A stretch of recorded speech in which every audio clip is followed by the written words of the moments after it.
பொதுவா பார்த்தீங்கன்னா, இந்த உலகத்திலேயே அதிக ஆயுள் காலம் கொண்டவங்க ஜப்பானியர்கள் தான். சும்மா 80, 100 அப்படின்னு சர்வசாதாரணமா வாழக்கூடிய மக்கள் அவங்க. இந்த அதிக ஆயுட்காலமே அவங்களுக்கு யமனா வந்து வெடியுது. 75 வயசுக்கு மேல இருக்கிற சீனியர் சிட்டிசன்ஸ் அத்தனை பேர்த்தையும் கொலை பண்றதுக்காக அந்த கவர்மெண்ட் உத்தரவு போடுது. அதுக்கு பிளான் 75 அப்படின்னு ஒரு சட்டத்தை கொண்டு வந்து அந்த மக்களை எல்லாம் லீகலா கொல்றதுக்காக நாடு முழுக்க இருக்கிற அத்தனை கவர்மெண்ட் ஆபீஸ்லயும் அந்த சீனியர் சிட்டிசன்ஸ் எல்லாம் போய் பதிவு பண்ணி வைக்கணும். ஆர்டர் படி ஒவ்வொருத்தரையா கூட்டிட்டு போய் அவங்க கொன்னுருவாங்க. நாடு முழுக்க சீனியர் சிட்டிசன்ஸ் அதிகமா இருக்கிறனால அவங்களோட பர்டன் எல்லாம் யங்கர் ஜெனரேஷன் தலையில விழுகுது. அது மட்டும் இல்லாம வேலை வாய்ப்புகளும் அந்த யங்கர் ஜெனரேஷனுக்கு ப்ராப்பரா கிடைக்கிறது இல்ல. அதனாலதான் கவர்மெண்ட் இப்படி ஒரு அதிர்ச்சியான திட்டத்தை கொண்டு வராங்க. இந்த திட்டத்துக்கு முன்னோடியா ஒரு நிகழ்ச்சி நடந்திருக்கு. அது என்னன்னு பாத்தீங்கன்னா, நாட்டுல எங்க பார்த்தாலும் வயசானவங்க, வேலை கிடைக்காத விரக்தி அப்படின்னு சொல்லி அந்த வயசானவங்க மேலெல்லாம் ஒரு பெரிய வன்மம் கொண்ட ஒருத்தன். அவன் இப்ப பண்ண போற இந்த காரியத்தை கேட்டீங்கன்னா நம்ம கொலை நடுங்கி போகும். துப்பாக்கியை எடுத்து கையில வச்சுட்டு நிறைய சீனியர் சிட்டிசன்ஸ் வாழ்ற ஒரு மேன்ஷனுக்கு வர்றான். எந்த பாவமும் அறியாத அந்த வயசானவங்கள கொஞ்சம் கூட இரக்கம் பார்க்காம அத்தனை பேர்த்தையும் குருவிய சுடுற மாதிரி சுட்டு தள்ளிட்டு கொன்ன கையோட அவன் ரூமுக்கு போன அவன் தான் அவங்கள கொல்றதுக்கான காரணத்தை சொல்லிட்டே இந்த ஜப்பான் நாடு முன்னேறதுக்காக இங்க இருக்கிற மக்கள் பல பேர் அவங்களையே தியாகம் செஞ்சிருக்காங்க, அந்த தியாகிகள் லிஸ்ட்ல நானும் சேர போறேன் அப்படின்னு சொல்லிட்டு துப்பாக்கியை எடுத்து அவன் மண்டையில வச்சு பட்டுன்னு சுட்டுட்டு செத்து போறான். இது எல்லாம் ரெக்கார்டும் பண்ணி வச்சிடறான். இந்த நியூஸ் நாடு ஃபுல்லா பயங்கர வைரல் ஆகுது. கவர்மெண்ட் யோசிச்சு பாக்குது. அதோட முடிவுல அவங்க கொண்டு வந்தது தான் இந்த பிளான் 75 திட்டம். இந்த சீன்ல நம்ம படத்தோட ஹீரோயினான மீனா பாட்டியை காமிக்கிறாங்க. அவங்க ஒரு ஹோட்டல்ல மெய்டா வேலை செஞ்சுட்டு இருக்காங்க. அவங்களோட அன்றாட வேலைகளை பார்த்துட்டு அவங்க ஃப்ரெண்டு கிட்ட தனக்கு ஏற்பட்ட ஹெல்த் இஷ்யூஸை பத்தி டிஸ்கஸ் பண்ணிட்டு இருக்காங்க. தனியா தான் ஒரு அபார்ட்மெண்ட்ல வாழ்ந்துட்டு இருக்காங்க. தனக்கு தேவையானதை தானே சமைச்சுக்கிறதுல இருந்து தலைமுடியிலிருந்து நகம் வரைக்கும் அவங்களே தான் வெட்டிக்குவாங்க. ரொம்ப அமைதியானவங்க, எதுக்குமே டென்ஷன் ஆயிக்காத ஒரு கேரக்டர் இந்த மீனா பாட்டி. இந்த சீன்ல பாத்தீங்கன்னா நம்ம படத்தோட ஹீரோ ஹரிய காமிக்கிறாங்க. ஒரு துடிப்பான யங்ஸ்டர் அந்த பிளான் 75 ஆஃபீஸில் தான் வேலை செஞ்சுட்டு இருக்கான். சாகிறதுனாலும் அவ்வளவு ஈஸியாக செத்துற முடியாது. அந்த வயசானவங்க பக்கத்தில் இருக்கிற ஆஃபீஸில் போய் அவங்க ரெஜிஸ்டர் பண்ணணும். அப்படி ரெஜிஸ்டர் பண்ண வந்த ஒரு பாட்டி கிட்ட, இதோ பாருங்க பாட்டி, நீங்கள் எதை பற்றியும் கவலைப்பட வேண்டாம். இந்த பிளான்ல நீங்கள் சைன் பண்ணீங்க அப்படின்னா உடனடியாக கவர்மெண்ட்டு கிட்ட இருந்து உங்களுக்கு 1 லட்சம் ரூபாய் கிடைக்கும். நீங்கள் என்ன வேணாலும் பண்ணிக்கலாம். ஒரு ஸ்டார் ஹோட்டலில் போய் சாப்பிடலாம், ஸ்டார் ஹோட்டலில் ஸ்டே பண்ணலாம், அல்லது ஒரு லாங் டிரைவ் போகலாம். அது உங்க விருப்பம். நீங்க என்ன கேட்குறீங்களோ அதை சந்தோஷமா செஞ்சு தர்றதுக்கு தான் நாங்க இருக்கோம் அப்படின்னு முகத்துல ஒரு பிரைட்டான புன்முறுவலோட ஹரி அந்த பாட்டியை கேன்வாஸ் பண்ணிட்டு இருக்கான். உங்களுக்கெல்லாம் வயசாயிடுச்சு, பணம் கொடுக்குறோம், வந்து சாகுங்க அப்படின்னு கூப்பிட்டா மக்கள் என்ன அவ்வளோ ஈஸியா வந்துருவாங்களா? அந்த ஆபீஸ்க்கு வர்றவங்களை ரெஜிஸ்டர் பண்றதுல இருந்து சாவு மேடைக்கு அனுப்புற வரைக்கும் ஹரி மாதிரியான ஆட்களோட தலையில தான் வந்து விழுகுது. இப்ப பாத்தீங்கன்னா இந்த பாட்டி என்னதான் ரெஜிஸ்டர் பண்றதுக்கு வந்துட்டாலும் ஹரி அந்த திட்டத்தை பத்தி கண்கள் விரிய விவரிச்சிட்டு இருக்க அந்த பாட்டி ரொம்ப அமைதியா கேட்டுட்டு இருக்காங்க. அந்த ஆபீஸ் கேபின்லயே ஒரு விரும்பத்தகாத அமைதி நிலவுது. இப்ப மரியாவை காமிக்கிறாங்க. இவங்க ஒரு நர்சிங் ஹோம்ல ஒர்க் பண்ணிட்டு இருக்காங்க. அந்த ஷூட்டிங் இன்சிடென்ட்டுக்கு அப்புறமா அங்க செக்யூரிட்டில ரொம்ப டைட் பண்ணப்பட்டிருக்கு. இந்த மரியாவுக்கு ஒரு சின்ன பொண்ணு இருக்கு. அந்த பொண்ணுக்கு பாத்தீங்கன்னா உடம்புல ஏதோ பிரச்சனை, என்ன பிரச்சனைன்னு தெரியல. அதை பத்தி தன் கணவர்கிட்ட போன்ல டிஸ்கஸ் பண்றாங்க. அப்பதான் ஒரு கணவரும் பொண்ணுக்கு உடனடியா ஒரு சர்ஜரி தேவைப்படுது அப்படின்னு சொல்றாரு. அந்த சர்ஜரியோட சக்சஸ் ரேட் அந்த அளவுக்கு பாசிட்டிவா இல்ல அப்படிங்கறத தெரிஞ்ச மரியா ரொம்ப அப்செட் ஆகுறாங்க. நம்ம மீனா பாட்டிக்கு ஒரு ஃப்ரெண்ட் இருக்காங்க. அவங்க தான் கீதா பாட்டி. அவங்களுக்கு உடம்பு சரியில்லை அப்படிங்கறதுக்காக டாக்டரை பார்க்கறதுக்கு துணைக்கு மீனா பாட்டி வந்திருக்காங்க. 2 பேரும் இப்போ ஹாஸ்பிட்டல்ல வெயிட் பண்ணிட்டு உட்கார்ந்துருக்க அந்த சமயத்துல ரிசப்ஷன் இருக்க டிவியில ஒரு ஆடை பார்க்குறாங்க. அது வேற எந்த ஆடும் இல்லைங்க, அந்த பிளான் 75 பத்தினது தான். அதுல ஒரு பாட்டி அந்த பிளான் 75 பத்தி ரொம்ப பெருமையாகவும் சந்தோஷமாகவும் பேசிட்டு இருக்கு. நம்ம எப்படி பிறக்கிறோங்கிற சுதந்திரம் நம்ம கையில இல்லை, ஆனா நம்ம எப்படி சாகணும் அப்படிங்கிற சுதந்திரம் நம்ம கையில இருக்கு. அதனால எல்லாரும் இந்த திட்டத்தை ஏத்துக்கிட்டு உடனடியாக இதுல ரெஜிஸ்டர் பண்ணி கவர்மெண்ட் கொடுக்குற அத்தனை பெனிஃபிட்டையும் நீங்க என்ஜாய் பண்ணுங்க அப்படின்னு சொல்லிட்டு இருக்குது.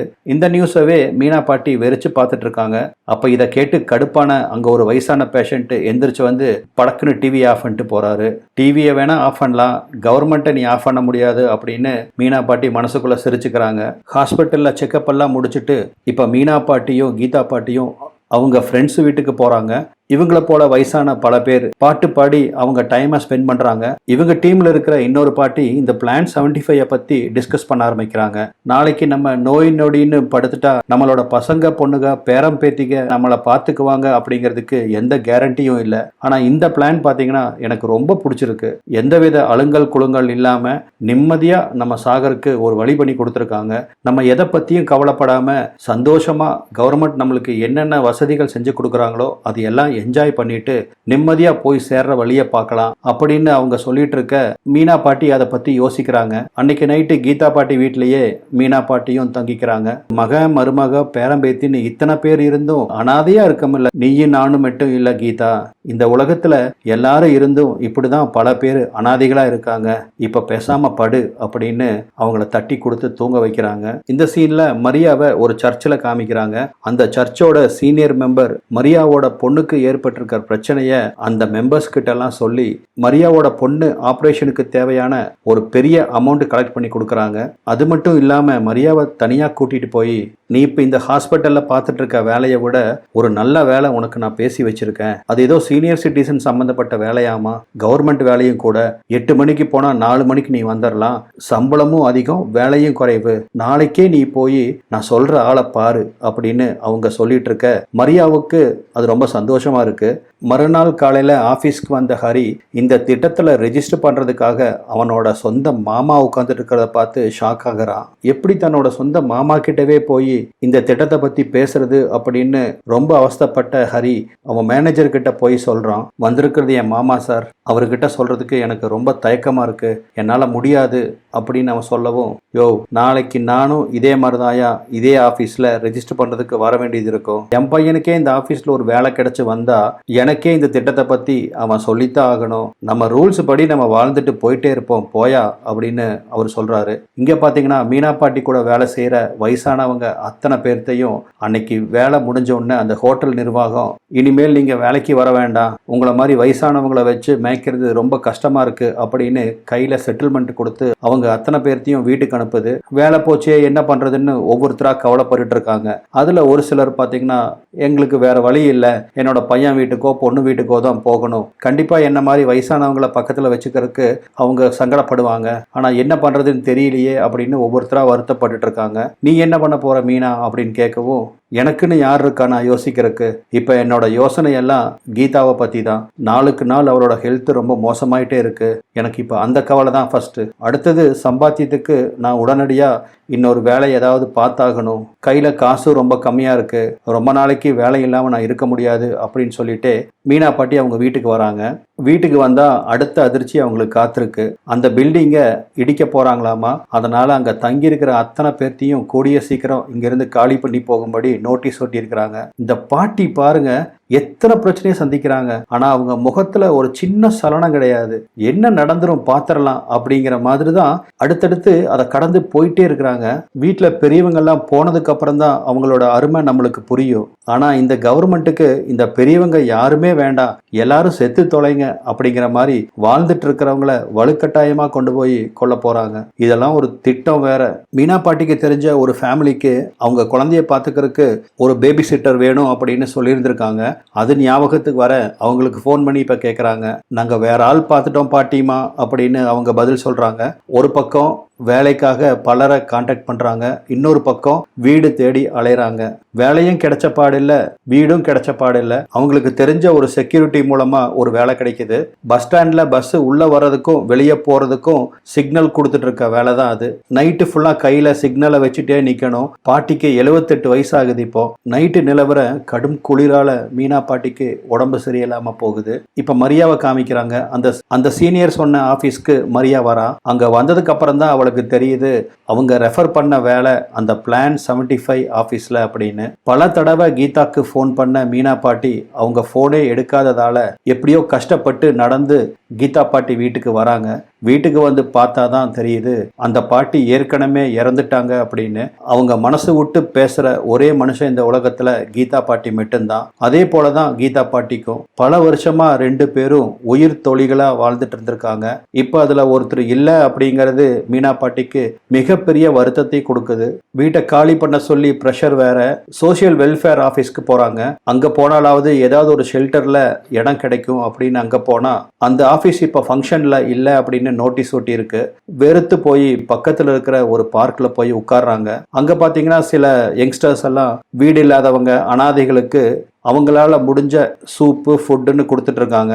அதுல ஹரியும் ஒருத்தன். மீனா பாட்டிய பார்த்த உடனே ஹரிக்கு புரியுது இவங்க ஒரு அனாதை அப்படின்னு. அவங்களுக்கு சூப்பு கொண்டு வந்து கொடுக்குறான். சூப்பை வாங்கி குடிச்சிட்டே மீனா பாட்டியை யோசிக்கிறாங்க, இதுக்கு மேல நம்ம எங்க போய் காலம் தள்ளுறது அப்படின்னு யோசிச்ச அவங்க அந்த பிளான் 75க்கு ரெஜிஸ்டர் பண்றாங்க. கவர்மெண்ட் கொடுக்குற பல சலுகைகளை ஒண்ணுதான் ஃபோன் சப்போர்ட்டு. அதன்படி ஒரு நாளைக்கு எத்தனை தடவை வேணாலும் இந்த பாட்டி அந்த பிளான் 75 சப்போர்ட் மெம்பர்ஸ் கூட மனசு விட்டு பேசலாம். அப்படிதான் மீனா பாட்டியும் இப்ப போன்ல ஒருத்தர் கூட பேசிட்டு இருக்காங்க. கல்யாணம் ஆன உடனேயே தான் கர்ப்பம் ஆயிட்டதாகவும், ஆனா துரதிருஷ்டவசமா குடல் சுத்தி குழந்தை பிறந்ததால அது இறந்துருச்சு அப்படின்னு சொல்லி வருத்தப்பட்டு இருக்கிறாங்க. இவங்க பேசிட்டு இருக்கவே கால் கட் ஆகுது. அது என்னன்னா, ஒரு தடவைக்கு இவங்க 15 நிமிஷம் தான் பேச முடியும். 16வது நிமிஷம் போன் கட் ஆயிரும். திருப்பியும் இவங்க கால் பண்ணி அடுத்த சப்போர்ட் டீம் யார் இருக்காங்களோ அவங்க கிட்ட இவங்க பேசிக்கலாம். உண்மையிலே இந்த காட்சியை பார்க்கறதுக்கும் யோசிக்கிறதுக்கும் ரொம்ப கொடூரமா இருக்கு. ஹரி அவனோட மாமாவை தேடிட்டு அவரோட பில்டிங்க்கு போறான். அவர் மாமா ஒரு பில்டரா இருந்திருப்பாரு. ஒரு காலத்துல பல இடங்கள்ல சுத்தி வீடு கட்டி பெரும் கோடீஸ்வரரா இருந்தவர். ஆனா இப்ப யாருமே இல்லாம தனியா அவர் ஒரு கொடுமையான வாழ்க்கைய வாழ்ந்துட்டு இருக்கிறத ஹரி கவனிக்கிறான். 2 பேரும் மனசு விட்டு பேசுறாங்க. ஹரியோட மாமா டிவி நியூஸவே வெறிச்சு பார்த்துட்டு இருக்காரு. அந்த டிவி நியூஸ்ல இந்த பிளான் 75 எந்த அளவுக்கு சக்சஸ் ஆயிருக்கு அப்படின்னு ஒருத்தர் பெருமையா பேசிட்டு இருக்காரு. அடுத்த வருஷம் கவர்மெண்ட் இந்த 75 வயசு வரம்ப 65 வருஷமா குறைக்க போறதா அந்த நியூஸ்ல சொல்லிட்டு இருக்காங்க.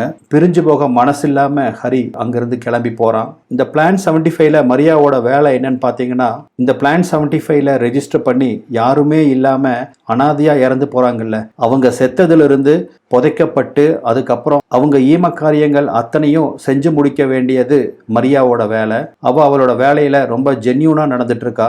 ஆனா அவ கூட இருக்கிறவங்க எல்லாரும் அவளை மாதிரி ஜென்யூனா இல்ல. செத்து போனவங்களோட பாக்கெட்ல அல்லது கழுத்துல கையிலன்னு என்ன போட்டிருந்தாலும் அது எல்லாத்தையும் திருடி வச்சுக்கிறாங்க. அப்பதான் அவரோட சீனியர் ஸ்டாஃப் சொல்றாரு, செத்தவங்க அத்தனை பேரும் அனாதை. அவங்க கிட்ட இருக்கிற நகை, பணம், வாட்ச், இந்த பொருள் எல்லாம் யாருக்கிட்ட கொண்டே கொடுப்ப? ஸோ பிராக்டிக்கலா யோசிச்சு பாரு, நம்மளுக்கு ஒரு பெனிஃபிட் கிடைக்குது, இந்த வாட்சை நீ வச்சுக்கோ அப்படின்னு சொல்லி பலவந்தமா ஒரு வாட்சை மரியா கிட்ட கொடுக்குறாரு. மரியாவும் அதை வாங்கி வச்சுக்கிறா. மீனா பாட்டி ஒரு சப்போர்ட் ஸ்டாஃப் கிட்ட ரொம்ப ஃப்ரெண்ட்லியா பழக ஆரம்பிக்கிறாங்க. அந்த பொண்ணு கிட்ட அடிக்கடி பேசி அவங்க 2 பேர்த்துக்குள்ள ஒரு நல்ல ஃப்ரெண்ட்ஷிப் இப்போ உருவாயிருக்கு. நாளைக்கு ஈவினிங் நம்ம 2 பேரும் சந்திக்கலாமா அப்படின்னு மீனா பாட்டி கேட்கவும், பாட்டி இது கவர்மெண்ட் ரூல்ஸுக்கு அகெயின்ஸ்ட் அப்படின்னு சொல்லவும், ஏன் அப்படின்னு மீனா பாட்டி கேட்குறாங்க. ஒருவேளை நம்ம 2 பேரும் நல்லா பழகிட்டோம்னா நீங்க முடிவை மாத்திக்க நேரிடும். அப்படி நீங்க முடிவை மாத்திட்டீங்கன்னா எனக்கு தான் பிரச்சனை. இல்லம்மா இல்ல, நான் என்னோட முடிவை மாத்திக்க மாட்டேன். 78 வருஷம் நான் வாழ்ந்துட்டேன், எனக்கு இந்த வாழ்க்கை போதும், நம்ம நாளைக்கு கண்டிப்பா மீட் பண்ணணும் அப்படின்னு சொல்லவும் அந்த பொண்ணும் சரின்னு சம்மதிக்குது. மறுநாள் சொன்ன மாதிரியே ஈவினிங் 2 பேரும் ஒரு மால்ல மீட் பண்ணிக்கிறாங்க. தன்னோட வயசா மறந்து சின்ன குழந்தை மாதிரி அங்க இருக்கிற எல்லா விளையாட்டும் மீனா பாட்டி விளையாடுறாங்க. ஏன்னா அவங்களுக்கு தெரியும் இதுதான் அவங்க கடைசியா விளையாடுறது அப்படின்னு.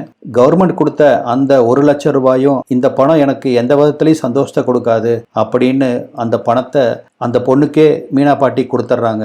ஹரியோட ஆபீஸ்க்கு பொதுமக்கள் கிட்ட இருந்து எதிர்ப்புகள் வரத்தான் செய்யுது. அப்பதான் அவன் ஒரு விஷயத்தை கண்டுபிடிக்கிறான். அனாதை பணமா எரிக்கப்பட்ட அத்தனை மக்களோட சாம்பலும் இண்டஸ்ட்ரியல் வேஸ்ட் கூட கலக்கிறத அவன் ஒரு நியூஸ்ல பாக்குறான். அவன் மனசு ரொம்ப கஷ்டப்படுது. அதே சமயத்துல மீனா பாட்டிக்கு அந்த சப்போர்ட் ஸ்டாஃப் போன் பண்றான். பாட்டி நாளைக்கு தான் உங்களுக்கு நாள் குறிச்சிருக்கு அப்படின்னு ரொம்ப வருத்தத்தோட மீனா பாட்டி கிட்ட அவ சொல்றா. நீ ஏமா வருத்தப்படுற?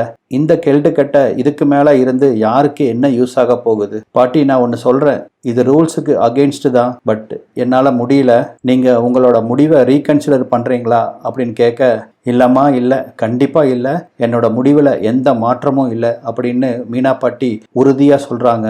அந்த பொண்ணுக்கு இப்போ மீனா பாட்டி மேல ரொம்ப அட்டாச்மெண்ட் வந்துருச்சு. இருந்தாலும் அதோட வேலையை அது செஞ்சாகணும் இல்லையா? பாட்டி, நாளைக்கு நீங்க போகும்போது வீட்டை பூட்ட வேண்டாம், நீங்க போனதுக்கு அப்புறம் உங்க வீட்டை சுத்தம் பண்றதுக்கு சப்போர்ட் ஸ்டாஃப் எல்லாம் வருவாங்க அப்படின்னு அவளால அந்த வார்த்தையை ஒரு கோர்வையாங்கூட சொல்ல முடியல. எனக்கு புரியுதுமா அப்படின்னு சொல்லி பாட்டி ஃபோனை டிஸ்கனெக்ட் பண்ணுறாங்க. என்னதான் அவங்க தைரியமாக இருந்தாலும் நாளைக்கு நம்ம சாக போகிறோம் அப்படிங்கிறது தெரிஞ்ச மீனா பாட்டி கொஞ்சம் கலங்கத்தான் செய்கிறாங்க. அதே சமயத்தில் இங்கே அந்த சப்போர்ட் ஸ்டாஃப் பொண்ணும் மீனா பாட்டியை நினச்சி ரொம்ப கவலைப்படுறா. தன்னோட மொபைல் ஃபோன்ல இருந்து மீனா பாட்டியை கான்டாக்ட் பண்ணுறதுக்கு ட்ரை பண்ணுறா. ஆனால் மீனா பாட்டி அவங்க ஃபோனை டிஸ்கனெக்ட் பண்ணி வச்சிருக்காங்க. மறுநாள் காலையில் மீனா பாட்டி எந்திரிக்கிறாங்க. காற்றுல அசைகிற தன்னோட கையவே பார்த்துட்டு இருக்காங்க. கொஞ்ச நேரத்தில் இந்த கை அப்படியே உயிரற்ற உடலாக அசையாமல் போக போகுது அப்படின்னு நினச்சிட்டு எந்திரிச்சு போய் சுத்தபத்தமாக குளிச்சுட்டு சாமியெல்லாம் கும்பிட்டு கடைசி முறையாக தன்னோட வீட்டோட பால்கனியில் வந்து நின்று அப்படியே கண்ணுக்கு எதிர விரிஞ்சு கிடக்கிற அந்த உலகத்தை ஒரு தடவை கடைசியாக பார்த்து ரசிக்கிறாங்க. அந்த சப்போர்ட் ஸ்டாஃப் பொண்ணு சொன்ன மாதிரியே வீட்டை பூட்டாமல் இப்போ வீட்டில இருந்து கிளம்புறாங்க. போகிற வழி எங்கும் சின்ன குழந்தைங்க விளையாடுறது, பஸ்ஸில் போகும்போது சூரியன் தம் முகத்தில் அடிக்கிறது, சுரங்கப்பாதையில் போகிற அந்த லைட்டை பார்த்து ரசிக்கிறதுன்னு அவங்களோட கடைசி மொமெண்ட்டை அவங்க வாழ்ந்துட்டு போயிட்டு இருக்காங்க. அதே சமயத்தில் ஹரி அவன் கார் எடுத்துட்டு அவங்க மாமாவை கூப்பிட்டு போகிறக்காக வரான். அவருக்கும் இன்னைக்கு தான் நாள் குறிக்கப்பட்டிருக்கு. ரெண்டு பேரும் கடைசியாக லஞ்ச் ஒன்றா சாப்பிட்லாம் அப்படின்னு ஹரி அவனோட அங்கிளை ஒரு ரெஸ்டாரண்ட்டுக்கு கூட்டிகிட்டு போகிறான். ரெண்டு பேரும் சாப்பிட்டு முடிச்சுட்டு ஹரி ஏதோ ஒரு ட்ரிங்க்கு மாமாக்கு கொடுக்கவும் அதை குடிச்ச கொஞ்ச நேரத்திலேயே அவருக்கு வாமிட் வருது. ஹரி அதில் ஒரு மாத்திரை கலக்கி இருக்கான். அதனால தான் அவருக்கு வாந்தி வருது. சப்போஸ் அவருக்கு வாந்தி வந்து உடல்நிலை இன்னைக்கு சரியில்லாமல் போச்சுன்னா அவரோட கடைசி நாள் வேற ஒரு நாளுக்கு தள்ளி வைக்கப்படும் அப்படிங்கிற அந்த ஒரு சின்ன நப்பாசையில தான் ஹரி அப்படி பண்ணியிருக்கான். ஆனால் அவங்க மாமாக்கு பெரிய அளவுக்கு பாதிப்பு ஏற்படலை. அவன் கொடுத்த அந்த ட்ரிங்க்ல எதையோ ஹரி கலந்துருக்கான் அப்படிங்கிறது அவங்க மாமாக்கு புரியுது. நான் இதுக்கு மேலே வாழ விரும்பல ஹரி, இன்னைக்கு என்னை கொண்டு போய் அந்த ஆஃபீஸில் ட்ராப் பண்ணிரு அப்படின்னு அவர் மனசு கணக்க சொல்கிறாரு. ஹரிக்கும் வேற வழி இல்லை. இப்போ அவர் அந்த பிளான் 75 ஹெட் ஆஃபீஸில் இறக்கி விட்டுட்டு போகிறதுக்கே மனசு இல்லாமல் ஹரி கனத்த மனசோட அங்கிருந்து கிளம்புறான். மீனா பாட்டி ஆல்ரெடி அந்த ஆஃபீஸில் அவங்க கடைசி நிமிஷத்தை நோக்கி வெயிட் பண்ணிட்டு இருக்காங்க. உள்ள வந்த மீனா பாட்டிக்கு கடைசியாக அவங்களுக்கு எல்லா டெஸ்ட்டும் எடுக்கிறாங்க.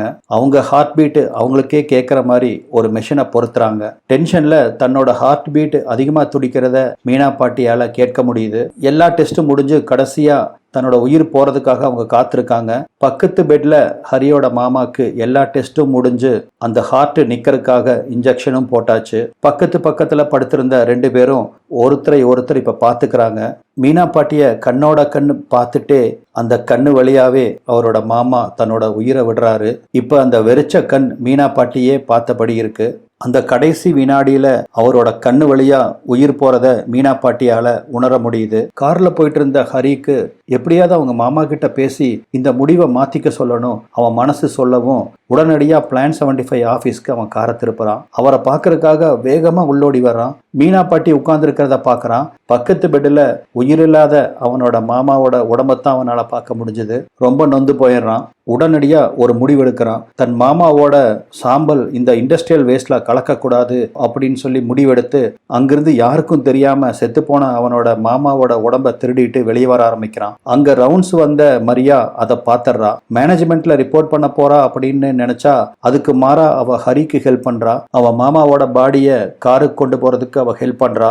அங்கிருந்து வேகமா கிளம்பி போன ஹரி ஒரு இடத்துல காரை நிறுத்தி பக்கத்துல இருக்கிற கிரிமேஷன் சென்டர்ல எல்லாம் விசாரிக்கிறான். பாத்தீங்கன்னா அடுத்த 4 நாளைக்கு எங்கேயுமே அவனுக்கு இடம் கிடைக்கல. அடுத்த ஊர்ல ஒரு கிரிமேஷன் சென்டர் இப்போ ஃப்ரீயா இருக்கு அப்படிங்கறத கேள்விப்பட்ட உடனே காரை அங்கிருந்து வேகமா டிரைவ் பண்ண ஆரம்பிக்கிறான். வழியில பாத்தீங்கன்னா ஒரு இடத்துல போலீஸ் இவனை நிறுத்துறாங்க. பக்கத்துல வேற மாமாவோட டெட் பாடி.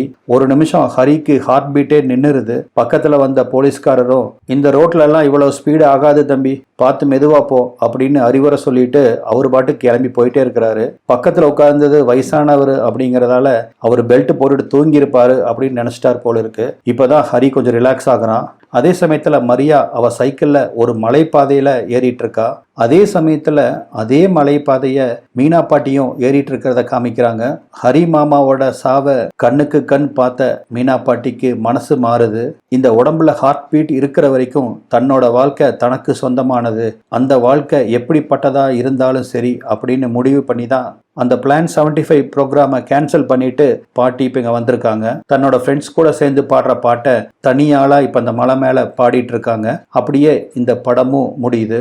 இந்த படம் உங்களுக்கு பிடிச்சிருக்குன்னு நம்புறேன். ரொம்ப ஹார்ட் டச்சிங்கான படமாக இருந்துச்சு. சயின்ஸ் ஃபிக்ஷன் படத்துக்கு நடுவில் ஒரு சேஞ்சுக்காக இந்த படத்தை உங்களுக்கு நான் கொண்டு வந்திருக்கேன். இந்த மாதிரி நிறைய தரமான படங்கள்லாம் உங்களுக்கு வர காத்திருக்கு. அதுக்கு நீங்கள் பண்ண வேண்டியதெல்லாம் நம்ம சேனலை சப்ஸ்கிரைப் பண்ணி வச்சுக்கோங்க. பெல் நோட்டிஃபிகேஷனை ஆன் பண்ணி வச்சுக்கோங்க. அப்போ தான் நான் போடுற வீடியோ எல்லாம் இமீடியட்டாக உங்களுக்கு நோட்டிஃபிகேஷனில் வரும். மேலும் ரைட் சைடு டாப்பில் இருக்கிற அந்த ஐ பட்டனை கிளிக் பண்ணிங்கன்னா என்னோட முந்தைய வீடியோஸ் எல்லாமே உங்களுக்கு டிஸ்கிரிப்ஷனில் வரும். அதையெல்லாம் பார்த்து என்ஜாய் பண்ணுங்கள். இந்த வீடியோ பார்த்ததுக்கு நன்றி.